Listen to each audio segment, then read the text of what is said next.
2022 हिंदुस्तान के किसान की आय दोगुना करनी है। झूठ बोलो, बार बार झूठ बोलो। हिंदुस्तान के एक एक गरीब आदमी को मुफ्त में 15-20 लाख रुपए यूं ही मिल जाए।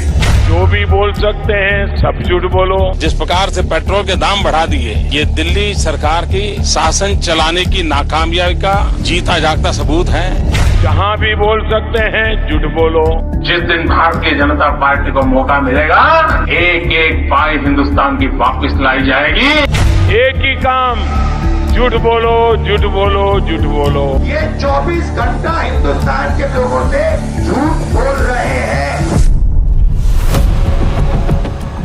देश के किसानों की आय दोगुनी करने का लक्ष्य लेकर के आगे बढ़ना। ये चाहे वो एमएसपी की बात हो, कर्जा माफी की बात हो, सही दाम दिलाने की बात हो, किसान ने सरकार पे पूरा का पूरा भरोसा खो दिया।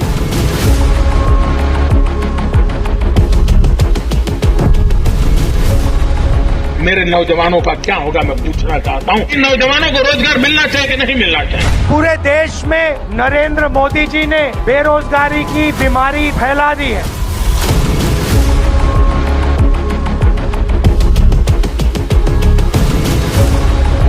विमेन डिग्निटी हमारी प्रायोरिटी होनी चाहिए। The ideology of the BJP and the RSS views women as objects and as second-class citizens. अरे सबसे पहले मीडिया वालों को मारो, उसके बाद इन बीजेपी वालों को मारो। दलित हो, पीड़ित हो, शोषित हो, वंचित हो, ये हम सबका दायित्व है उनकी रक्षा करना। हम इस बात को एक्सेप्ट नहीं करेंगे कि देश के 73% दलित, ओबीसी, आदिवासी को इस देश में कुछ नहीं मिल रहा है। सवाल जाति जनगणना का सिर्फ नहीं है, सवाल यह है कि इस देश में हिस्सेदारी किसको मिल रही है।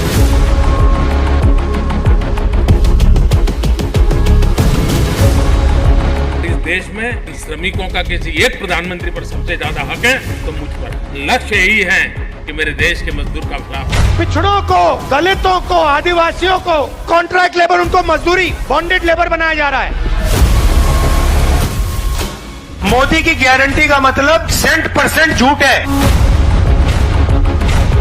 न्याय यात्रा के पीछे न्याय का आइडिया है और उसमें हमारे 5 स्तंभ हैं जो देश को शक्ति देंगे। किसान न्याय, युवा न्याय, नारी न्याय, भागीदारी और श्रमिक के लिए न्याय। स्टी को बदल दो, कटवार बदल दो, अब तक जो कह रही थी वो धार बदल दो। कमर कस लो ए भारत के लोगों, अब की दफा आरएसएस और बीजेपी की सरकार बदल दो।